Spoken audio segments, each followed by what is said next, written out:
The last transmission from the colony world of Haven's Rest was not a scream. It was a question. Is anyone coming? 4 million people lived on that small blue planet at the edge of human space. Farmers who grew crops in alien soil, miners who dug precious metals from purple mountains, children who had never seen Earth except in pictures. They had chosen a quiet life far from the chaos of the inner worlds. They believed distance meant safety. They were wronged. The dominion of the Eternal Throne had ruled 3,000 star systems for 12,000 years. No species had ever defeated them. No world had ever resisted them for long. Their method was simple: arrive with overwhelming force, demand surrender, and erase anyone foolish enough to refuse. They had perfected conquest the way humans had perfected agriculture. It was routine.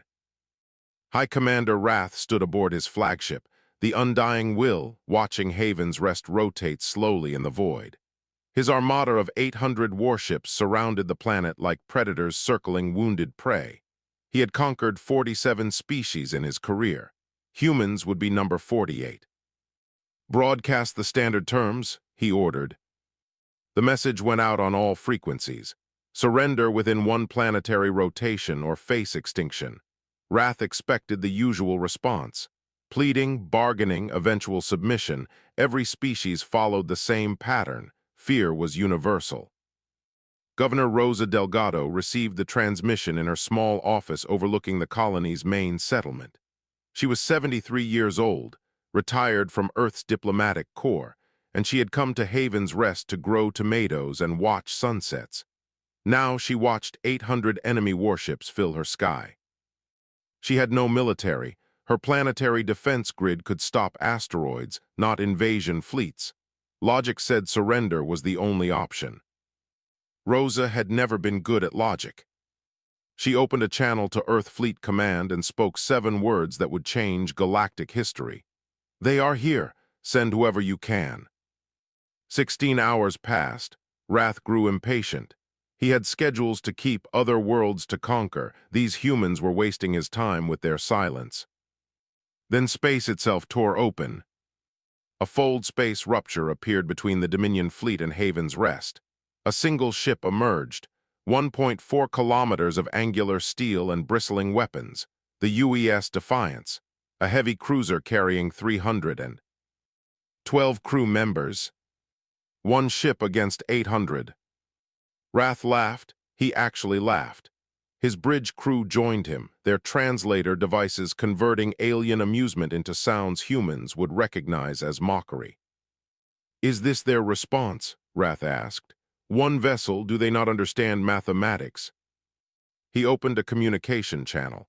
Human ship, you are outnumbered beyond any hope of survival. Withdraw now and we will grant you mercy. Stay and you will be destroyed.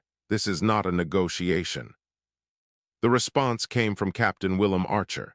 He was 61 years old with gray hair and a scar running from his left ear to his jaw. He had served in Earth's fleet for 30 years and had never lost a battle. His crew called him the Wall because he had never retreated. His answer was 4 words: you will not pass. Silence filled the Dominion bridge. Wrath's laughter died. He had heard defiance before from species who did not understand their situation. But something in the human's voice was different. There was no fear, no desperation, no hope for rescue. There was only certainty. Destroy him, Wrath commanded. 50 Dominion warships broke formation and accelerated toward the Defiance. Standard tactics: overwhelm with numbers, crush resistance before it could inspire others. It had worked for 12,000 years. Captain Archer watched them come. His tactical officer, Lieutenant Nora Bowen, counted down the distance. His helmsman, a young man named David Park, kept his hands steady on the controls. His crew did not panic. They had trained for this moment their entire careers. They fight in rigid formations, Archer said quietly. They have never faced an enemy willing to get close. Helm, take us straight into them. The Defiance accelerated toward the incoming wave. Every tactical doctrine in the galaxy said this was suicide. You do not charge a superior force. You do not close distance when outgunned. You do not choose death when survival is possible. Humans had different doctrines. The Defiance opened fire at close range. Railgun slugs tore through the first Dominion ship before its crew understood what was happening. At this distance, the enemy vessels could not fire without hitting each other. Their numbers became a weakness. 3 ships fell, then 5, then 9. On the Undying Will, Wrath stopped laughing. Governor Rosa Delgado watched from the surface as lights flickered in the night sky. She did not know tactics or strategy. She only knew that someone had answered her question. Someone had come. The battle for Haven's Rest had begun, and the galaxy would never be the same. 12,000 years of conquest had taught the Dominion one truth: every species breaks. The Velthari broke after 6 days. The Shan Collective lasted 11. The proud warriors of Keth Prime held for almost a month before their will shattered like glass. Every civilization, no matter how brave, eventually calculated the cost of resistance and chose survival. The humans did not calculate. Inside the Defiance, alarms screamed through corridors filled with smoke and fire. A plasma lance had torn through the starboard hull, killing 43 crew members in an instant. The ship was bleeding air, bleeding power, bleeding life. Chief Engineer Paulo Vance worked with burned hands to patch systems that physics said could not be patched. "Reactor shielding is failing," he reported to the bridge. "We have maybe 6 hours before containment collapses." Captain Archer did not hesitate. "Then we have 6 hours to make them remember us." The Defiance was surrounded by wreckage. 15 Dominion warships drifted dead in space, victims of the close-range engagement that had cost the humans so much. But the enemy had hundreds more, and they were adapting. High Commander Wrath had ordered his remaining first-wave ships to pull back and regroup. He committed another 100 vessels with new orders: maintain distance, concentrate fire, give the humans no opportunity for their suicidal close-quarters tactics. "They cannot dodge concentrated bombardment," Wrath told his officers. "Superior numbers always win. This is mathematics, not courage." The second wave opened fire from maximum range.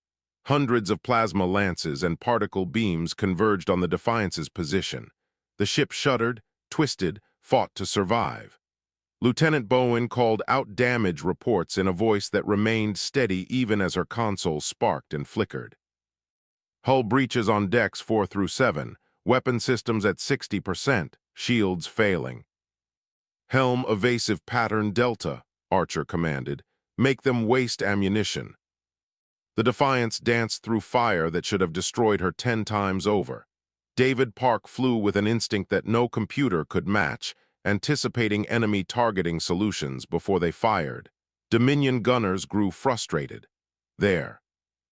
Shots hit empty space where the human ship had been moments before. But even miracles have limits. A concentrated volley struck the Defiance amidships. The ship screamed. Metal and fire and death. Medical officer doctor.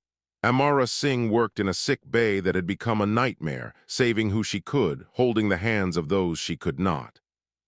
"We cannot survive another hit like that," Bowen reported. Archer knew she was right. He also knew something his crew did not. Before the battle began, he had sent a message across human space. A tight beam transmission to every colony, every ship, every listening post. "The Dominion has come. They will not stop at Haven's Rest. They will not stop until they reach Earth, unless we stop them here today together." He did not know if anyone had heard. He did not know if help was possible. He only knew that he would hold this line until his ship was dust and memory. "All hands," Archer spoke through the ship's communication system. "I know what I am asking. I know the odds. But those people on Haven's Rest trusted us to protect them. 4 million souls who wanted nothing but peaceful lives. If we fall, they fall. If we run, they die. So we do not run, we stand." No one argued. No one questioned. Throughout the Defiance, crew members returned to their stations with expressions that Dominion observers would later describe as impossible to understand. They were not resigned. They were not afraid. They were determined. On the undying will, Wrath watched the human ship absorb punishment that would have destroyed any other vessel. His tactical officers reported that the Defiance had taken enough damage to kill her 3 times over, yet she continued fighting. "What is wrong with them?" his second-in-command whispered. Wrath had no answer. In 12,000 years, no enemy had behaved this way. Species fought when they thought they could win. They surrendered when they knew they could not. They did not smile in the face of certain death. Then the space around Haven's Rest began to tear. Fold space ruptures opened like wounds in reality. Not 1, not 10, but dozens. Ships emerged in staggered arrivals, human vessels of every class and configuration. The UES Relentless, the UES Iron Promise, the UES Morning Star. Within 20 minutes, 67 warships formed a defensive line around the burning Defiance. Archer slumped in his command chair, blood running from a cut on his forehead. He watched the new arrivals on his damaged display screen and allowed himself one small smile. "Someone heard," he whispered. The Defiance was no longer alone. The real battle was about to begin. The Galactic Accord had watched civilizations die for 40,000 years. They were the elder species, 7 ancient races who had mastered the stars before the Dominion existed. They no longer fought wars because they had forgotten the point of fighting.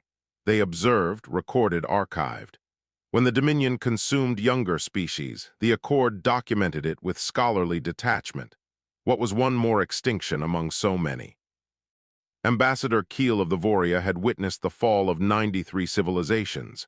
The pattern was always the same: resistance, despair, surrender, absorption. She had stopped feeling anything about it centuries ago. Then she watched the humans. Her courier ship held position at the edge of the Haven's Rest system, sensors recording everything. The battle unfolding before her defied every model in the Accord's vast archives. One damaged ship had held against 50. Now 67 more had arrived to join it. The newcomers did not hesitate. They did not assess or calculate. They formed a protective ring around the burning Defiance and immediately engaged the Dominion fleet. "This behavior is not rational," her aide observed. Keel's bioluminescent patterns flickered, the Voria equivalent of a frown. "No, it is not. Continue recording." At the center of the human formation, the flagship UES Constellation emerged from Fold space. She was a Dreadnought-class vessel, the largest ship humanity had ever built. Her commander was Admiral Lin Chen, 74 years old with iron-gray hair and eyes that had witnessed 3 wars. Her first transmission went directly to the Defiance. "Captain Archer, status report." Archer's voice came through damaged speakers, rough with exhaustion. "Still floating, Admiral. Barely. Reactor containment failing. Maybe 4 hours left." "Then we make 4 hours enough. All ships form on the Defiance. We protect our wounded. We hold the line." The human fleet moved as one, not through rigid programming or hierarchical command, but through something the Dominion could not comprehend. Each captain made independent decisions that somehow complemented the whole. They covered each other's weaknesses, exploited enemy gaps, fought with a coordination that looked like chaos but struck like precision. High Commander Wrath watched his tactical display with growing disbelief. His intelligence had indicated Earth's fleet was spread across 14 systems. Response time should have been measured in days. Instead, 67 ships had arrived in hours. How, he demanded, how did they respond so quickly? His officers had no answer. What they did not know was that humanity had been preparing for this moment since first contact. Every human ship carried experimental fold drives capable of emergency jumps at twice standard galactic range. Earth had always known that someone would come for them eventually. They had chosen to be ready. The battle shifted. Human ships pushed forward in ways that violated every tactical doctrine Wrath knew. They took insane risks.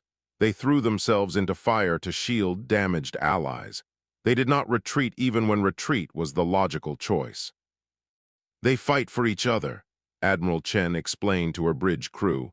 The Dominion fights for conquest, for territory, for power. We fight for the person beside us. That is why we will win. 100 Dominion ships fell, then 150. Wrath committed more forces, but each wave cost him more than he gained. The humans were not superior in technology or numbers.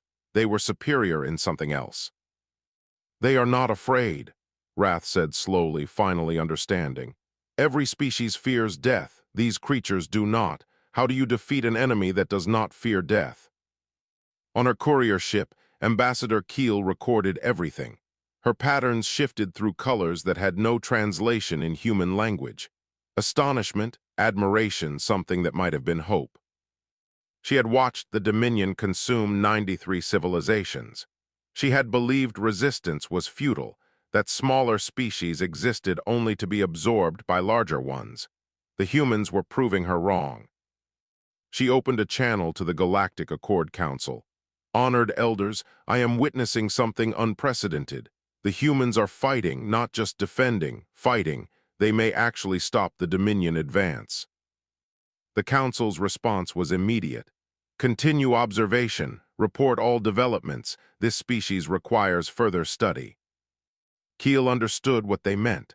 For the first time in millennia, the elder species were interested in the affairs of younger races. For the first time in 12,000 years, someone was. Showing them that the Dominion could be challenged. Back in the battle, the Defiance drifted at the heart of the human formation. Her weapons were mostly silent, her power failing, her crew exhausted. But she was still there, still defiant. Captain Archer refused evacuation despite his officers' pleas. This ship started this fight, he said. She will see it through. The Dominion had lost nearly 400 vessels. Half their invasion force was gone. Wrath faced an impossible choice. Commit everything and risk total defeat, or retreat and shatter the myth of Dominion invincibility. He chose pride. All remaining ships full assault, destroy them all. 600 Dominion warships surged forward. The final phase of the battle had begun. And at the edge of the system, new fold space signatures began to appear. On the bridge of the Undying Will, a young Dominion officer named Siveth asked a question that would haunt his species for generations. Commander, why are they smiling? Wrath turned from his tactical display to face the junior officer. The question seemed absurd. They were in the middle of the largest battle the Dominion had fought in 3,000 years. Smiling was irrelevant. But Siveth pointed to the communication intercepts. Human transmissions captured from damaged vessels showed crew members at their stations. Some were wounded, some were dying, and yes, some were smiling. They know they cannot win, Siveth continued. Our numbers are too great, yet they appear happy. I do not understand. Wrath did not answer because he had no answer to give. The battle had become something beyond his experience. 600 Dominion ships pressed the attack against fewer than 70 human vessels.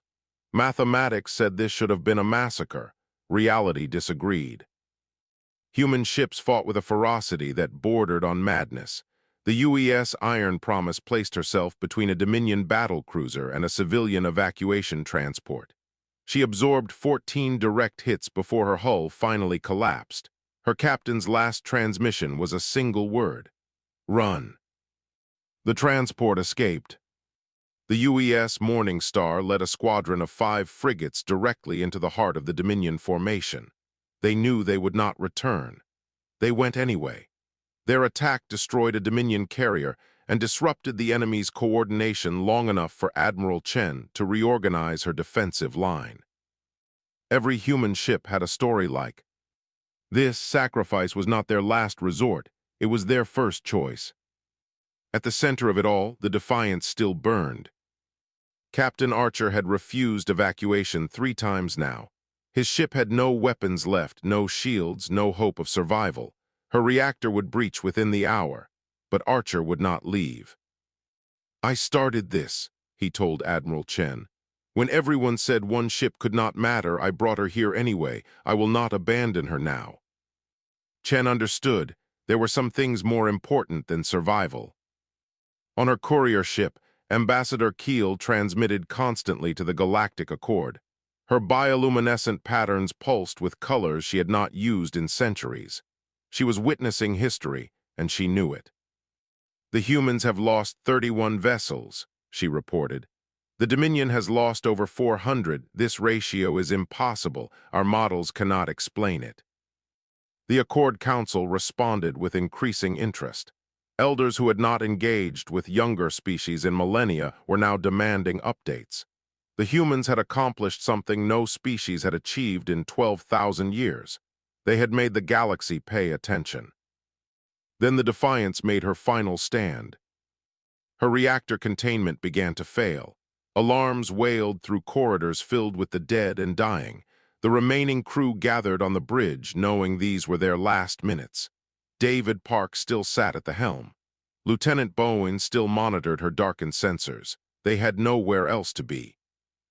Archer looked at his people, these ordinary men and women who had become extraordinary through choice. "It has been an honor," he said simply.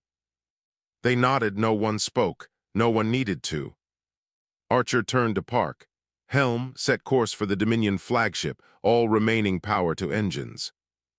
The Defiance lurched forward, a dying ship making one final charge. Dominion gunners fired desperately, but the cruiser absorbed their shots without slowing. She was already dead. She simply had not stopped moving. Wrath watched the human vessel accelerate toward him. For the first time in his long career, he felt fear, not of death. The Defiance could not actually reach him through his defensive screen, but fear of something else. Fear of what these humans represented. The Defiance came within 10 kilometers of the Undying Will before her reactor finally breached. The explosion lit up the void like a small sun. Archer and his crew became light, became energy, became legend. They did not reach the flagship, but they came close enough to make an empire flinch.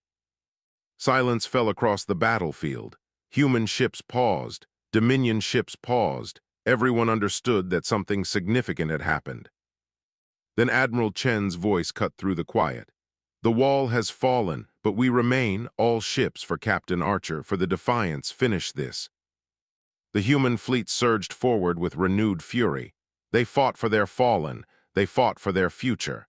They fought because giving up was simply not something humans did. And then, finally, the reinforcements arrived. Fold space ruptures opened across the system. Not just human ships, but vessels bearing markings that made Wrath's blood run cold. The sigil of the Galactic Accord. The elder species had come. Ambassador Keel's voice broadcast on all frequencies. "The Galactic Accord has witnessed this engagement. We have seen humans stand where all others fell, fight where all others surrendered, die so that others might live. We choose to stand with them." Wrath understood in that moment that he had lost, not just this battle, but something far greater, the myth of Dominion invincibility, the assumption that conquest was inevitable, the belief that resistance was futile. One human ship had proven all of it wrong. The final phase of the battle began. 10 years later, a child asked a question that had no simple answer. "Grandmother, why do the aliens visit the Sky Monument?" Rosa Delgado sat on her porch overlooking the valleys of Haven's Rest. She was 83 now, her hair white, her hands marked by time. But her eyes were still sharp, and they still looked up at the memorial that hung in orbit above her world. The monument was shaped like the Defiance, rendered in steel and light, visible from the planet's surface both day and night. Ships from 100 species visited each year. They came to see where history changed. They came to understand. "They come to remember," Rosa told her granddaughter. "They come because they are still trying to answer a question." "What question?" Rosa smiled. How were they not afraid? The Battle of Haven's Rest had ended in ways no one expected. When the Galactic Accord joined the fight, the Dominion's remaining forces faced an impossible situation. The elder species possessed technologies that made Dominion weapons look primitive. They had simply chosen never to use them. For 12,000 years, they watched civilizations fall because intervention seemed pointless. The Dominion always won. Resistance always failed. Why interfere with the inevitable? The humans showed them why. High Commander Wrath surrendered 6 hours after the Accord entered the battle. His remaining ships, fewer than 200, powered down their weapons and broadcast submission signals. It was the first time in Dominion history that a fleet had surrendered to a younger species. Admiral Chen accepted the surrender with dignity. She did not gloat. She did not seek revenge. Human medical ships assisted damaged Dominion vessels. Human crews rescued Dominion survivors from burning wreckage. This confused the Dominion more than the battle itself. Why, Wrath asked when he was brought aboard the Constellation. We came to destroy you. Why do you save us? Chen looked at him with something that might have been pity. Because that is not who we are. We fought to protect our people, not to become like you. The aftermath reshaped the galaxy. News of the battle spread across 3,000 star systems. Species who had lived under Dominion rule for millennia began to question, to hope, to resist. The Dominion did not fall. Empires rarely collapse overnight, but it began to change. Fear alone could no longer hold it together. The Galactic Accord offered humanity-protected membership. Ambassador Keel addressed Earth's council with words that would be remembered for centuries. You are not the strongest species we have encountered, not the wisest, not the oldest, but you are the first to remind us why we once believed in standing for something. The galaxy will never be the same because of you. Captain Archer was buried on Haven's Rest. The colony he died defending. His grave overlooked the same valleys that Rosa now watched from her porch. The inscription on his marker was simple. He would not pass. The crew of the Defiance were buried beside him. 312 names carved in stone. Ordinary people who became extraordinary through choice. Visitors came from across the galaxy to pay respects. Dominion officers among them.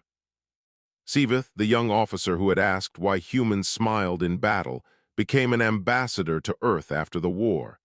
He spent his life studying human culture, trying to understand what made them different. He never found a satisfactory answer. They are not special, he wrote in his memoirs. They are not stronger or smarter or more advanced. They simply refuse to accept limitations that other species consider obvious. They look at impossible odds and decide that odds are just numbers. They face certain death and choose to smile anyway. I do not understand it. I am not sure anyone can. Rosa's granddaughter thought about this. She was 8 years old, born after the war, and she had never known a galaxy where humans were not respected. Were you scared, grandmother, when the ships came? Rosa remembered that day. The message from the Dominion, the sky filled with enemies, the certainty that everything she loved was about to end. She remembered sending her distress call and wondering if anyone would answer. Yes, she admitted, I was terrified. But Captain Archer came. He did one ship against an empire. He did not know if he could win. He only knew that someone had to try. The child looked up at the monument. The steel Defiance caught the afternoon sun and gleamed like hope made visible. I want to be brave like that, she said. Rosa put her arm around her granddaughter. Being brave does not mean not being afraid. It means being afraid and standing anyway. That is what they taught us. That is what the galaxy comes here to remember. Above them, another ship arrived at the monument.